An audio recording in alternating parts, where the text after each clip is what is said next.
Welcome to episode 22 of the Chess Puzzle Adventure series starring Bobby Fischerman, Average Joe, and Peter Potzer. Previously, Average Joe had solved Officer Pawn Pusher's puzzle back at Potzer Prison, but today we'll be focusing on the chess puzzle competition that Bobby Fischerman was competing in. He had already advanced to the finals and was awaiting his opponent, and today we're going to be covering the semifinal match between the Caterpillar and the Magician. So for this match, the Magician was randomly selected as the player to present the chess puzzles. As a reminder, this means that the Magician has 3 chances to stump the Caterpillar, but if he doesn't do that and the Caterpillar successfully solves all 3 puzzles, the Caterpillar will win and advance to the finals. Let's see if the Magician can stump the Caterpillar. Here's the first puzzle. So here's the first position. It's white to play and win. If you would like to pause, what do you think white should play to win this position? If you had a chance to look at that, it doesn't look like white's going to have a lot of winning chances because just the 2 knights and rook against the 2 knights and bishop, generally speaking, I think is probably a draw. Haven't actually studied this one, but in this particular position, there is a move rook to g4, and this starts a sequence of moves that's pretty forcing. It doesn't really give black a lot of options. So the first thing that you'll notice here is that we're attacking this knight. And if you look carefully, the knight can't go here, it gets captured. It can't go here or it gets forked and then captured. So the only move for black here is knight to h3. And now if you would like to pause, how does white follow up from here? This is a tricky part of the puzzle. If you had a chance to do that, essentially what white is going to do is get some free moves with this knight to centralize it to the center of the board. So what do I mean by that? White's going to play the move knight to d7 check, and because the rook is attacking the bishop, black's king has to keep guarding it. So it can't like move over here and attack the knight. It has to go to f7 to keep defending the bishop. And then white's going to play knight to e5 check, and again the king has to keep guarding the bishop, because if you try to come up, not only do you lose the bishop, you also lose the knight. You don't want to do that, so the king has to just go back to f8. And so essentially white was able to play those 2 moves for free. Now, if you would like to pause, how can white continue to pile up the pressure? You got a chance to look at that. The move is rook to h4, which is a fork. Notice how both of these knights are undefended, and black has to decide which one to lose. Now, here black plays a very interesting move, knight to g5. And the point is that after white recaptures, black plays knight to h7. And look at the rook. It is trapped in the corner, and black has a very simple plan, king to g7 and take the rook. So what does white play in this position to win the game? Well, if you had a chance to look at that, the move is knight to d4, and white is setting up a very nice finish to the game. King to g7, trying to get the rook.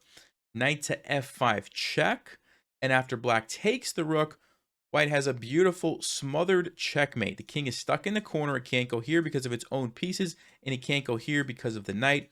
Really nice sacrifice, sacrificing the rook in the corner to ultimately deliver the checkmate. Now, at this point in the competition, the Caterpillar successfully solved it without too much trouble, and the Magician knew that he needed to step up his game. So he thought very long and hard and came up with the following position for puzzle number 2. This position is also white to play and win. The pawns are going forward in this direction. If you would like to pause, how can white win this position? Well, if you had a chance to look at that, this one is not very easy to see, but it's pretty satisfying when you see the solution. So let's go ahead and talk about it. So first of all, the queen obviously is a big problem for white. Generally, when your opponent has a queen at the end of the game and you do not, things are not looking good. However, white has the rook, has the bishop, has this passed pawn. The problem is you can't really do anything because the queen is controlling that square. Except that's actually the exact move that you play. You get a queen. And first of all, let's just kind of talk. If you played anything else, like let's say you try to check, black's just going to take it. You don't really have a good follow-up. You could, go check with your king like this. Again, black's going to take your pawn. You don't really have a good follow-up. There's not really anything to do. But by sacrificing the queen to lure black's queen to this square, it sets up a very nice trick for white. This is not easy to see, so don't feel bad if you don't see it. But if you would like to pause, what was white's idea behind giving up the queen? Well, if you had a chance to look at that, it's the move king to f5 check. And of course, black doesn't want to block like this because you just take it. and then you take their queen. So they have to move their king back to h7. And now there's a mind-boggling move here for white. What does white play next? You had a chance to look at that. It's rook to h6 check, which looks ridiculous. You're giving up the rook two different ways. Why would you do that? Well, first of all, if the pawn captures, black loses the queen. So they don't want to do that. But if they take with the king, it kind of looks like, what are we doing here? And if you would like to pause, see if you can find the follow-up. You got a chance to look at that. It's the move g5 check, which forces the king back. And then it's the move g6 check, which also forces the king back. If black tried to come up, there's a simple checkmate. So that's not going to cut it. So black is obligated to go back to g8. And what do you notice about black's queen? It's almost trapped. I mean, there's not really a lot of places for it to go. There's one empty square. So with that in mind, what do you think white should play next? If you had a chance to look at that, the move is bishop to c5. Now, some of you might have been tempted to say bishop to e3, thinking that you're trapping the queen, especially since I kind of led you in that direction, right? Here's the problem with bishop e3, because it does temporarily trap the queen, but it doesn't trap the king. And now black's king is going to escape. And guess what happens when the king escapes? That's right, the queen escapes. Now the queen has options, and you're going to lose if you're white, because once that queen gets out, it's all over, okay? So the key move here was bishop to c5. Why? Because we have to keep the king boxed in. If we let the king out, we let the queen out. And if queen h6, which is black's only move, that's not a problem for us. Why? Because now we can go back to e3 with the tempo on the queen, which doesn't give black's king time to escape. So black is obligated to go queen to h8. And now, if you would like to pause, what do you think the move is? You had a chance to do that, it's king to e6. See, now that we've repositioned our bishop to cover the square, now we need to bring our king in to stop black's king. And after king to f8, we can simply play king to d7, and notice what we have done here. Black's king cannot escape. And you might say, wait a second, can't the queen go to g8 and get out? Well, black could try that, but then what are we going to play as white? You had a chance to look at that. It's the simple bishop c5 checkmate. And that's it. And so black can't do that. They have to actually go back, because this is the only other move that they can play. The queen can't go anywhere else, right? And we simply play king to e7, totally trapping black's pieces, and they are forced to give up their queen in one of these two squares. It doesn't really matter which one. We're simply going to take it, and we've got this extra pawn we're going to push, and we win. Pretty amazing puzzle if you think about it. Well, to the magician's dismay, the caterpillar solved this one also easily and was feeling pretty confident. The magician knew he needed something very clever, and he pulled out his best puzzle to try to stump the caterpillar in the third and final round. Here is the position. It's white to play and win the game. White's pawns are going forward in this direction. Black's pawns are going this way. What should white play to win this game? And by the way, this is not an easy one, so do your best, but don't feel bad if you can't solve it. I think you will still appreciate the solution when we get to it. All right, well, if you had a chance to look at that, obviously these two black pawns are very close to becoming a queen, right? They're 2 squares away. This one is 3 squares away, and so you do need to deal with these guys. You have 2 options. You could take with the pawn or you could take with the king. The correct move is taking with the king. Now, why is that the case? Well, if you take with the pawn, what black is going to do is simply bring their king forward. So king to d4.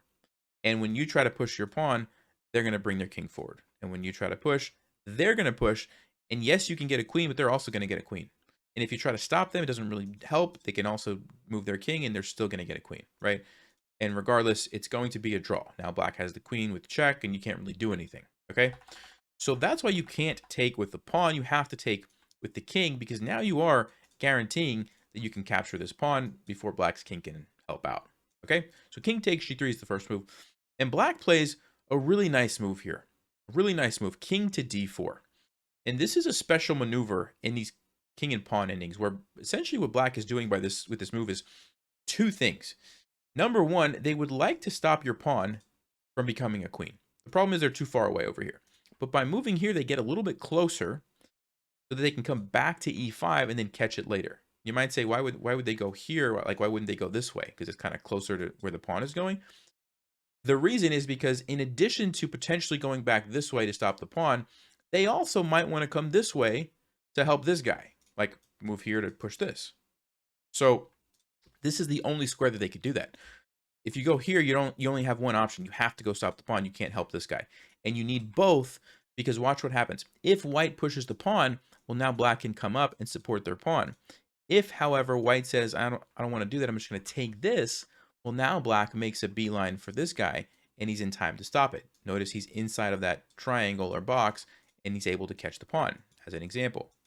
And the game is going to be a draw. White's going to run over here and capture these, and black's going to take these, okay? So, very clever idea by black. And so what white has to do here is push the pawn anyway. You push the pawn anyway. And black says, okay, since I can't catch it now, right, because you can't get into that triangle too far, he changes plans and says, I'm going to go for this plan of bringing my king forward to support my pawn. And it looks like black is doing fine, because we have h7, we have f2, we have h8 queen, and guess what? Black gets a queen too. And it's like, isn't this just going to be a draw? We both have a queen. Like, what can we do? White has an interesting idea here. It's white to play. What do you think white should play next? You had a chance to look at that. It's the move queen to e5 check. And watch what white is planning on doing. There's really only one move for black here. You have to go to d2, because you can't come over here because of the king. You can't stay here because of the queen. You can't go here. You don't want to go here because you step into the skewer and you lose your queen. That's a big blunder from white. So because of that, only move is king to d2. And now white plays the move queen to f4 check. This forces a queen trade, okay? Because the king has to move, then you're going to take the queen, or black can simply take like this. And now again, we have another pawn race. So here we go. Black starts to push, and white starts to push. Black starts to push, and we get this pawn race. And white gets the queen first, but black is right behind. And again, if you would like to pause, what do you think white plays next? You got a chance to look at that. It's queen to d4 check. And guess what? White's plan is exactly the same. After the king moves, he's going to force a queen trade. And again, here we go. Captures, captures. And now we have another pawn race. And if you look carefully, 1, 2, 3, 4, 5. 1, 2, 3, 4, 5. It looks like it's just going to be another, queen against queen, probably another draw. Like, what's going on here? So b5, 4, and now black has to play a clever move, because if black simply pushes the pawn, white is actually going to play the move king to d4 and basically just temporarily pause this pawn push to take time to stop black's pawn. And he's going to come here, he's going to take it, and black's king is still too far to catch white's pawn, and white's going to win. So instead of pushing here, what black does is plays the move king to d2. And they're trying to make sure that their king is able, if needed, to help support this pawn. So white plays the move king to d4, boxing out the king. Black plays king to c2. And white plays king to c5. And it really looks like white has done a great job of winning the game, because you've got the pawn. Black's king is too far from you catching your, like, what's black going to do? Black plays the move, wait for it, king to c3. And I'll let you guys pause, try to find the problem for white now after black plays this incredible move. Well, if you had a chance to do that, here's the problem. If you take the pawn, guess what? If you make this triangle, look at that. Remember, this is the trick, right? If black's king can step into it, they can catch your pawn. Black just simply goes there. They catch the pawn. And you're not in time. And black saves the game and gets a draw. Okay? So what can white do from this position after this incredible move by black, king to c3? Well, the answer is you have to push the pawn. You have to push it now so the king can't stop you. Now you say, well, you're going to, let black get a queen, right? Not quite. h6, b3, h7, b2. And here's the key. You get the queen with check. See, it was a great move by black to set that little trap, but it also stepped into the line, or the diagonal, I should say, of this with this queen. So you have a check. And now this is actually a well-known winning endgame for white. It's a win because of the pawn. This is a knight pawn, right? The B and G pawns are knight pawns. These endgames are wins for the side with the queen. if it's a knight pawn or if it's a king and a queen pawn. Okay, if it would have been a rook pawn or a bishop pawn, then they're usually draws. But in this case, it is a win. All right, and if you're wondering what the technique is, it would look something like this. Check, check. Essentially, you keep bringing the queen closer. Check, check. And then eventually you would do something like this. You swing over to the other direction. You would come here, stops the pawn. And what you're trying to achieve is this position right here. Check. Also attacking the pawn. The only way that black gets out of the check and defends the pawn is by going in front of the pawn. Because if they move over here, you simply take it. And if they move here, now you've accomplished what you want to accomplish. You don't allow them to get a queen because the king is blocking. You can take this time to bring your king forward. And then it's just a matter of finding the checkmate, which in this case looks like this. Checkmate. Okay. So it is a win.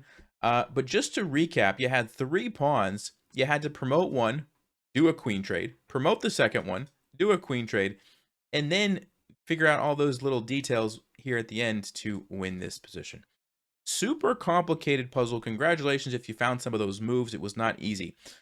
Now, at this point, the caterpillar solved it perfectly and seemingly very easily. The magician was quite skeptical as he had never heard of this caterpillar on the island before, and he pretty much was familiar with most of the good problem solvers. The magician was known to be one of the best puzzle composers, and the fact that the caterpillar solved all of his so easily didn't quite make sense to him. That being said, the caterpillar did advance to the finals, and Bobby Fischerman will face the caterpillar next time. Thank you guys for watching, and as always, stay sharp, play smart, and take care.